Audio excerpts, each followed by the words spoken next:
Recording now. Righto, here we go.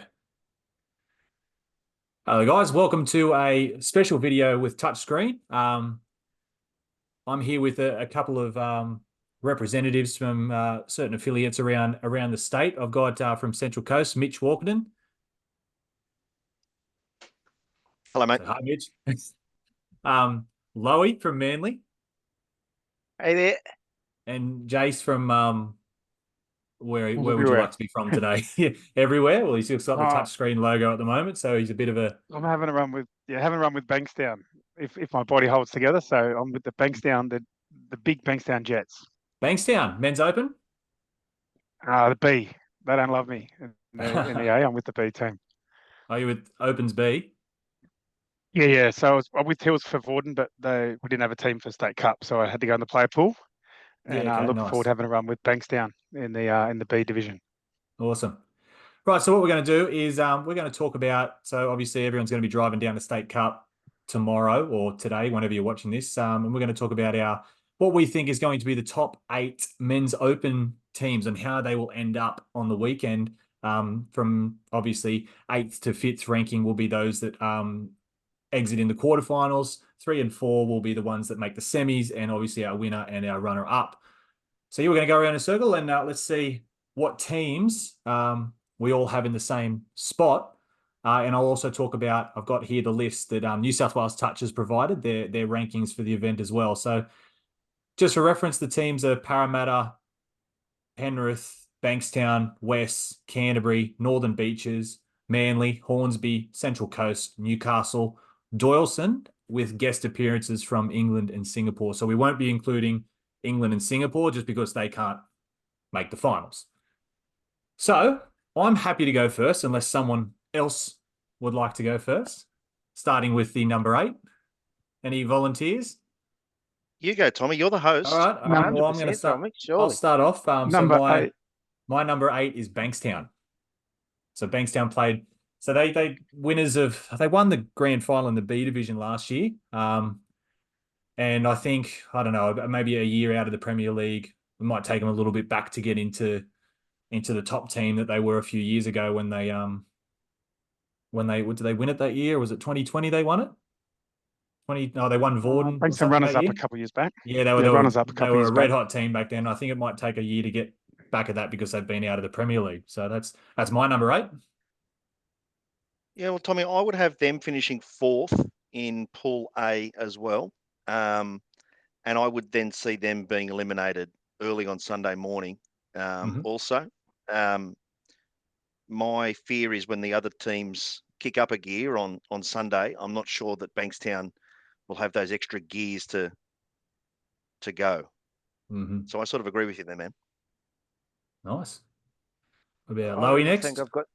I don't know if I've got too much more to add other than obviously Vorden Cup, which is the most recent competition. They went quite well. Now I know there's a lot of changes between Vorden Cup and State Cup, and there's a completely different way in which teams prepare for one game on one night versus, say, a competition over a period of days. But I don't disagree. I had them as 7 actually, so we're not far off. Who is your number 8? My number 8 was I had West. Yeah, I had West, which is very controversial, I think. I mean, they played very well. They came up against a red hot Penrith again, just using Vorden as another indicator. But assuming that teams are similar, I've gone for West. Yeah, Penrith hit a bit of a roll at the end of Vorden as well. They did. Jace, you got It's a an different one, interesting or one you? because it is. Oh, because I think this is probably across 8 teams. I'm assuming that we all have Canterbury, Manly, and Renegades as not making it through. Would that be correct? Because That just is to make sure correct. so if we have Maybe. that, those 8 that are left, I think it's probably one of the most even years. I Jace, I suspect think there's that something in my headphone. I think I heard you say Manly out. So hang on a well, minute. Well, There's mate, you something led wrong off with with my headset. Western Bankstown not making. I wanted to make sure you didn't have Manly in your semis or something. But Mate, surely. Oh, surely. Top four. But, I'm a little bit biased. I'm a bit maroon coloured blood, but we'll talk about that yeah, later.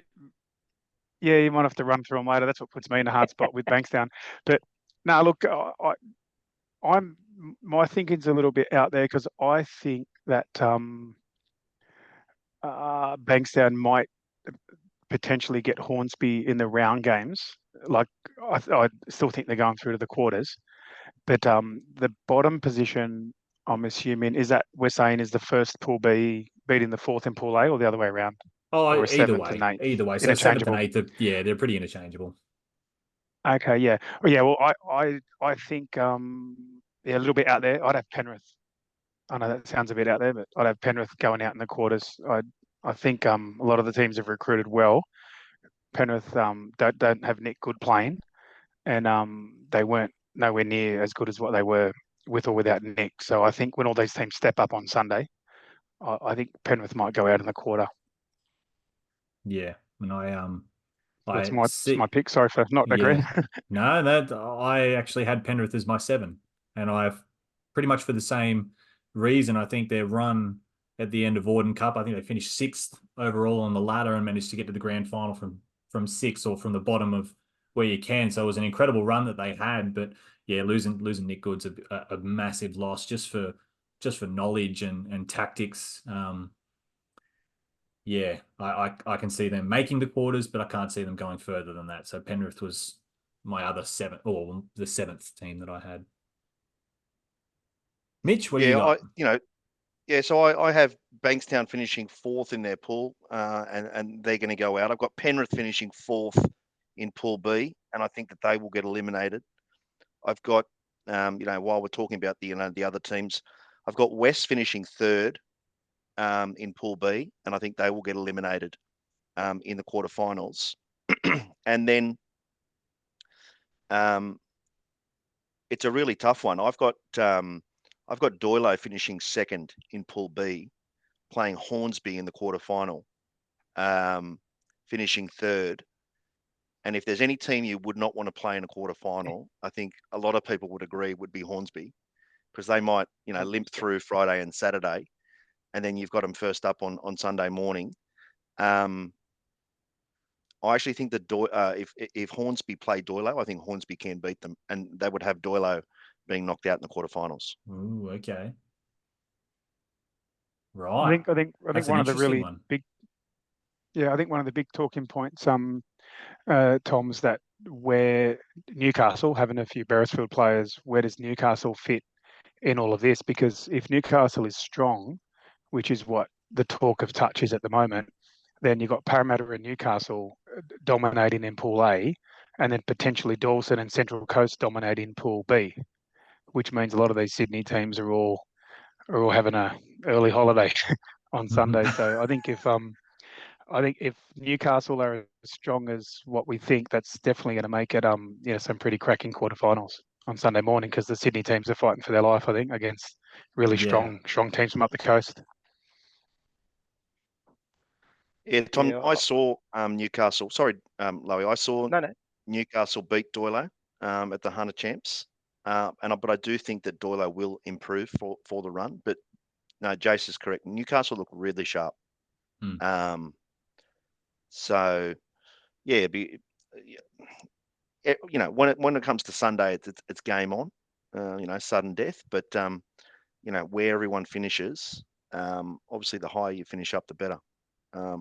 Potentially for an easier quarterfinal. Sorry, Lowy. No, I was just going to ask Mitch whether are there any significant injuries in that Doilo camp. I mean, when you think about what they've achieved over the last even 2 or 3 years, more recently, they just know how to win. And Yeah, they there's do. some big games, there's big game players, wonderful coaching staff, very experienced players. So I just, we talked about Goody before, and he's a massive loss for Penrith. I mean, he's taught me most of the things I know, and alongside Georgie and Hornsby, you've got two of the best right there leading their teams. But Doyle have got a group of people that they could call on in the big moments. So are they missing any of their big players that you're aware of? I'm aware of. I'm not close enough. I You know go, Tom. that Sorry. Mitch Wilton is coming back from an ACL that he did probably 13 months ago. I don't know. I'm sure his knees fully recovered, but I don't know how match fit he will be. I'm not sure actually how much running he's been doing. I don't think he played at the 100 Champs. And Lincoln Little was rested in the they had a gala day or some cash prize Yeah. tournament Yeah, in that was Sydney. RT7's Yeah, I think Harry he Berryman and twinged the Mr. Eden. hamstring or something like that. So they Yeah. sat him out of the final, but it didn't seem too bad. So I don't think they've got any massive injuries, Doyleson, that I'm aware of. Yeah, I think they're one to watch for sure. And the other one, of course, for me was Central Coast. I think Jace, you might have mentioned them earlier. For me, I think they've got some serious power players. Again, big time players, a lot of experience to call on. And as we say, you don't win the grand final in the first couple of days, but anything can happen. I'm looking at this the weather, the bomb Bureau of Meteorology. I'm hoping it's going to be sunny out there. So it looks It's pretty good. yeah, and pretty warm as well. I've Pretty got warm. Yeah. so the thirds in pools, like so my 5 and 6, I've got Penrith. No, sorry, I've said Penrith, Hornsby and Manly. I think I don't know if you're saying Manly wouldn't make it, but I think Manly, as far as I know, Not all of us, Tommy. they're a Not really, all of us. really I know they're a really young side, and I see Manly the way I saw Central Coast probably 3 years ago. Just sort of a group of kids that have come together. They've played a lot together, and they've stuck together for a number of years through juniors and stuff. So I think Manly are going to push for the finals this year, and I wouldn't be surprised if they actually get top three in their pool. Who Tommy, do you we're have going them to keep beaten, you Tom? on. Have you got them beating Penrith? Like, I'm assuming you got to beat in Singapore and Renegades. I actually, They'd yeah, have I to think beat I actually West and do. Penrith. Yeah, I actually They'd do. have to beat Based on both. Yeah. there's a few young whippersnappers playing for Manly, and I think like Penrith is a bit of an aging roster. Um, so I think that's just going to be on Manly's side. If they were playing each other, I don't know when they're playing each other. But if they're playing each other early, I think Manly would get them. Maybe later in the tournament, probably Penrith. But yeah, I just feel like it's a pretty good year for Manly with the young team they got. I've got, well, if you're talking about Manly, if I can jump in, I haven't got Manly there, but something pretty interesting, I think, to the everyone tuning in, is that West have, to my knowledge, three of their main players out on the Friday due to injury or suspension, and Manly's playing them first up. So West Ah, would be coming into that game maybe with 11 players, no Junior Catalano. Mm. I know Justin Costello's not there. I think potentially JP Catalano might be suspended too, or shoot. So I think they've got at least three that I'm aware of, I think, that aren't there. So, if you think Manly's going to shake it up, it could be first mm, game. yeah. Well, mate, Costello, that's three big losses. I wasn't aware actually, Jace, on those ones. But what I can say is, Tom, you are right, and I am Maroon in and out. But just objectively speaking, they have got young players that are coming through, and they've played a good couple of times at this level. You got Max Masters, Josh Turner, Aiden Masters. You got Jacob Fong, just Ferraris, and they've got a good vibe. Scrano, Matt Scranage, as you know, and Christian Frost have got a good culture with the boys. So they're definitely keen. And Jace, you've just pointed out a West team probably depleted of some of their key players. Sometimes that plays a factor later in the tournament in Just set terms up of for placing. him, Yeah, Lowy. It's just set up. I'm not saying I don't want to put pressure on Manly. I'm just saying that it's really set up for him because they're playing West first, which have got a few players out. They then roll into the Penrith game second, and that's Penrith have only got Singapore or something in the morning, so it's Penrith's first game right. with Yeah, that yeah. net good. So it is set up. If Manly can hit the ground running up there, it is set up for him. I don't know whether they have the depth to do it, but it's an interesting sort of like side commentary is that Manly could be turning this whole State Cup on its head Friday. Mitch, you're very quiet. I know you're about to sort of support everything I just said, but Oh no, look, I got absolutely hammered from my mates from Manly when I said that they, wouldn't go any good last year in my little preview. You're right. They've been a team that's been together for a number of years, and it's tough to play Vorden and State Cup for 2 or 3 years and win 1 or 2 games in 3 years. Yeah. So, the good thing is that they've stayed together. Jace has just outlined what their path is. They have a successful Friday. They'll be playing finals football on Sunday. They need to play well on Friday.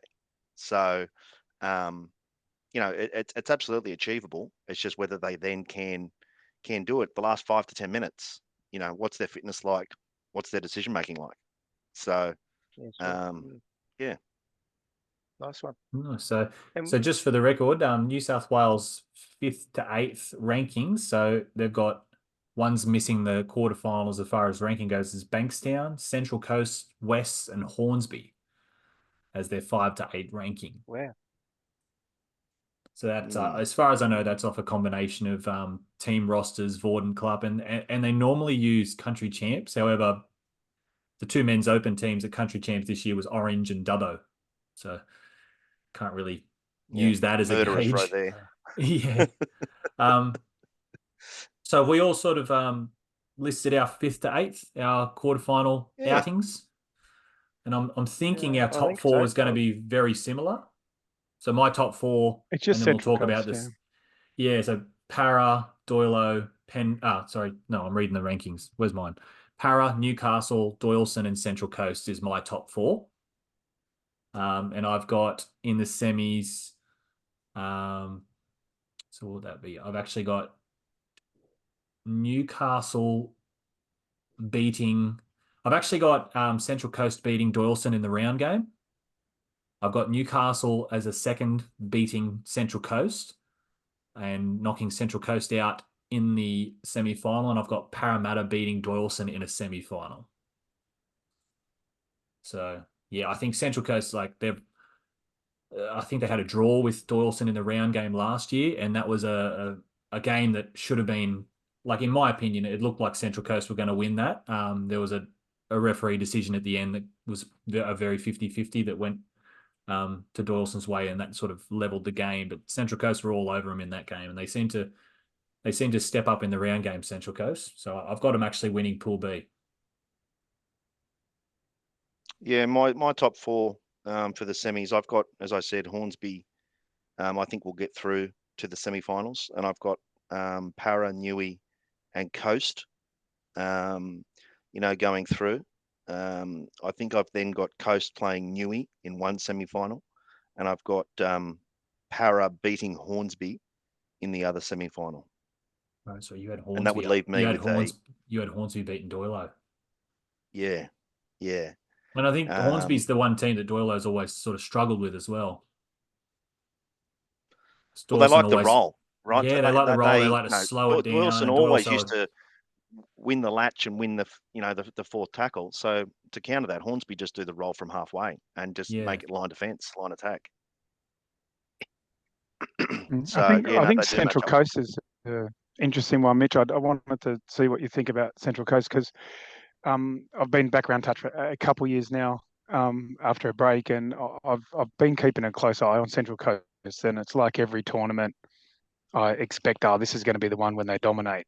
They've got a lot of talent, really good programs up there, and it sort of feels like there's something missing. And I remember watching them last year at State Cup. I watched them very closely this year in the Vorden. And if you look at that Parramatta game, apart from a few individual errors that I'm sure the club's already picked up on, they pretty much dominated Parramatta in that game. So, I'm interested to see where that comes in because I think Parramatta, Newcastle, Dawson are the teams that we think. But is this the year that Central Coast actually says it's ours now, and they actually step up and get through because they seem to be so close just on the fringe. I'm thinking if they can unlock it, they've been knocking on the door for 2 or 3 years.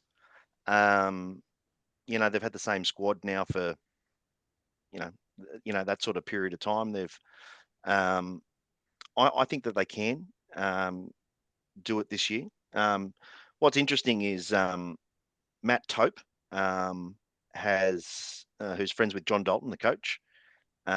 He sort of is popped up to the coast for a couple of training sessions, and he was in the box at the Renegades comp that the coast actually won a couple of weeks ago, and he brought his mate Terry Deegan along as well. So it's a bit of a package deal, whereby I went and had a coffee with a couple of the boys last week, and just an extra voice, calming influence. You know, they're not saying a lot, and not much has changed, but they're just starting to, make some smaller adjustments. And yeah, I'm expecting them to go really well this weekend. Josh Moffat, I think will have a really big weekend. Chris Lennon is playing really, really well. Just named in the Aussie mix squad. I'm not sure if I meant to say that, if that's been published or not, but yeah. So I'm expecting them to go really, really well. And I think that, yeah, they can potentially, unlock some of that potential, Jace. I just think it's And an live up to interesting that. side story because if I was playing in Prems, I think someone's going to come out of Pool B. Like it's to me, Pool B is the weaker of the two, Yeah, and it's without set doubt. up for like a Manly or a Central Coast or someone to really pop their head up. Like if you Yep. saw it playing out, if you think Central Coast can get Doilo, which is I think something Tom mentioned, and they win that pool, now all of a sudden they're coming against a Bankstown or a Canterbury or Yeah. a Hornsby in that quarter. They beat them. Mm. If they've won the pool, they avoid maybe Newcastle. If Newcastle beat Para, then they're Yep. they're there at the end. So I mean, the whole draw could open up for them. So I mean, yeah, I just think it's an interesting side story with Central Coast. I'll keep waiting for them to be the winners. They're sort of right on the edge there. Mm. What do you reckon, Lowy? Yeah, I'm really interested in the Central Coast Manly narrative, and for me, heart and head tell me that Manly have got a good opportunity there. But in the same breath, I was there, Mitch, watching Central Coast at the Rat Park event, the Gala Day a couple of weeks ago, and they were red hot. The rivalry with Doilo is next level, of course, with Central Coast Doilo. They both lift for that game. Yeah, they do. In the same breath, we have the same.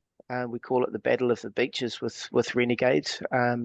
We've got a magnificent rivalry and friendship across the clubs, and Touch on the Beaches is doing very, very well. And if junior numbers are anything to go by, it's going to continue. But I think I think it was you, Jace, earlier said that this year across a number of teams, it's very even, and that's why I think we're all struggling to nail a certain absolute flyer, because there isn't one this year, and that's what's exciting. And Tom, I reckon for New South Wales Touch to have such strong interest in men's opens that could go any way is fantastic for the sport. It's going to be an absolute spectacle.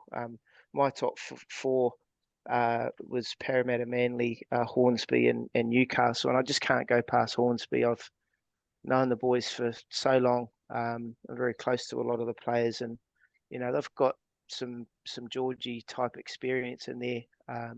They've got some wonderful players that are Australian level players in their own right. And as you say, Mitch, they may or may not go well on Friday, Saturday, but man, they're big time players. So I think Doilo with the players that they have, the coaching staff, as I mentioned before, and it's a hard one, but what an exciting top four. I can't go past Para with some of their players in the Vorden Cup. Again, the reference there. It was an absolute battle where they played, very experienced and youthful Penrith, but they really did dominate facets of that game with possession, with Geordie just running on and ripping these, incredible passes from Lincoln. Who's he passing to? Well, his other bro, Caden. Between the two of them, but Caden, I don't know if he's playing touch or doing gymnastics, but he gets his body in all sorts of positions. He makes incredible defensive decisions. So, wow, I just can't wait. I want to get up there now. It's one of the times where I wish that during semi-final time they could either both be played on the stadium one after another, or somehow get a live stream onto Field One, because it's the amount of times I go on to watch games and it's like, oh, I wish the other semi-final I could watch the other semi-final as well because there's always just one of them. Yeah, But yeah, so spot on. top two. So our grand final, I've got Para and Newcastle. What do you guys got? I got Para Coast. Para and Coast. Well, That would surprises me, not surprise me. Mitch. That would. Mitch, you got the big Central Coast Tiger behind you. Central Coast are going to win it. I would, to be honest, I would love to see Central Coast. I've said it for years. Central Coast are probably the most entertaining team to watch. And I say to a lot of people, like, if I was trying to sell touch football at an elite level, like as far as state cup goes, I would show them Central Coast highlights and Penrith to a degree back in the day just had like these cool trick plays and stuff. If I was showing it to a friend who's not really into touch, or I'm trying to convince him that it's better than a certain another sport that looks like touch, and I'd show him that type of stuff. Yeah, they're awesome. One of the things that, I mean, in regards to who's going to win it, one of the things that I always used to do would be to think not so much who would have the best team for a one-off game, but who can string together 3 good games on Sunday, having played, 6 games in the lead up.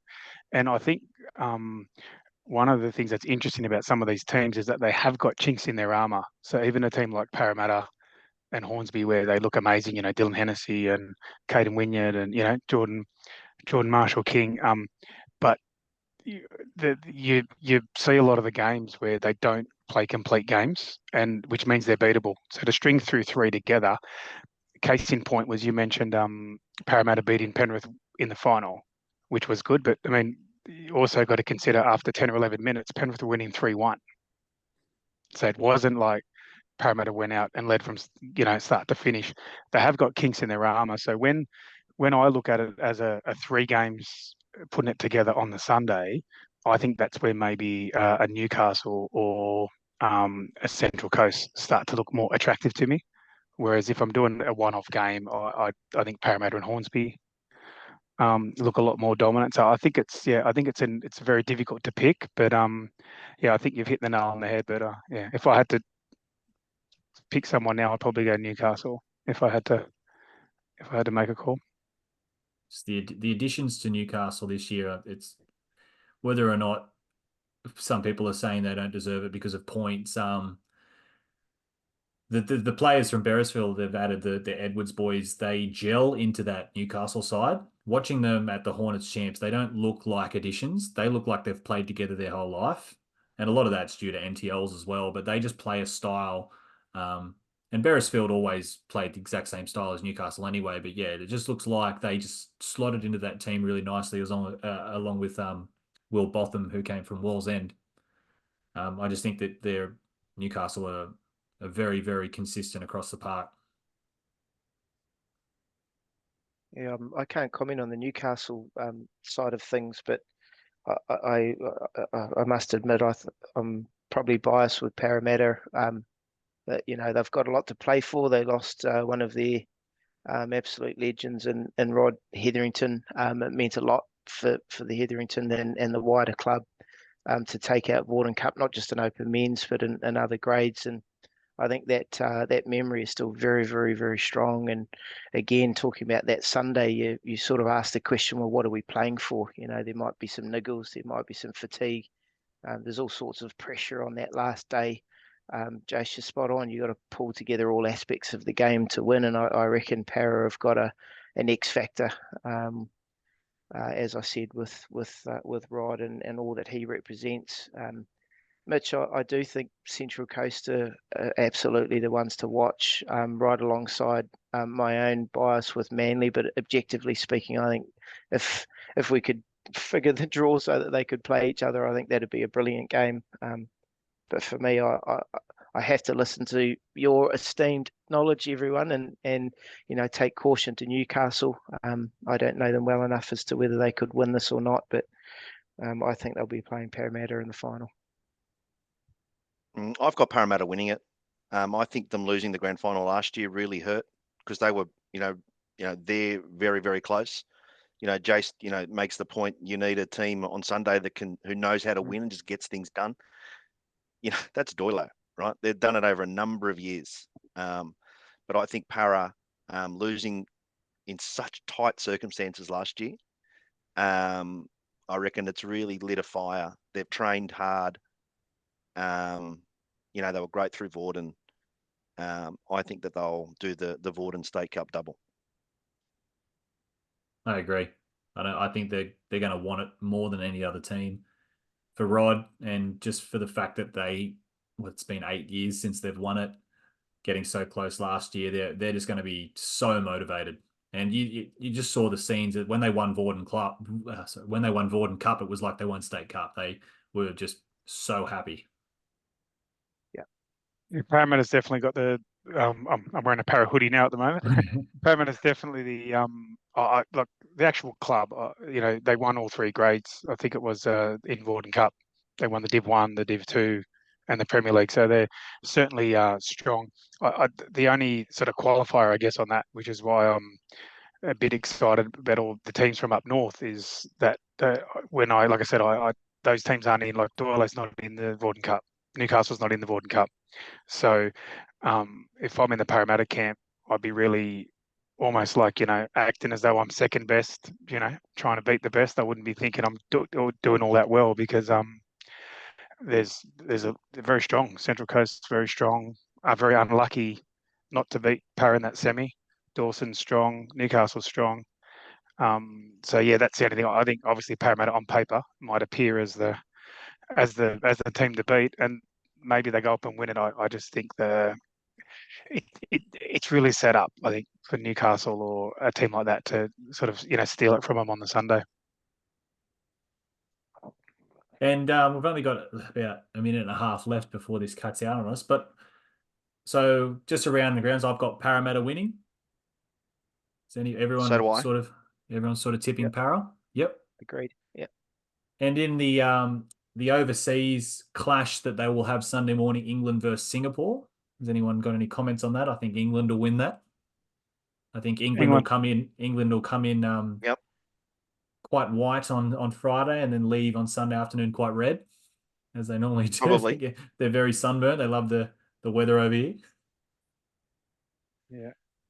Yeah. But No, yeah, I England's think strong enough. I England. think, yeah, for sure. Anyway, guys, What's wonderful is they're actually able to experience it. You know, it's going to be a nice spectacle for them. Sets themselves up nicely to continue to advance They play towards the some World Cup. good touch over there. They've won the European champs Yeah, back to exactly. back, and yeah, they're going good. Anyway, guys, really appreciate you coming on. Thanks for all your insights, and safe travels to Port Macquarie, and I'll catch up with you then. Good on you. Thanks, guys. Thank you. Thanks for having us. Thank you. See you, boys.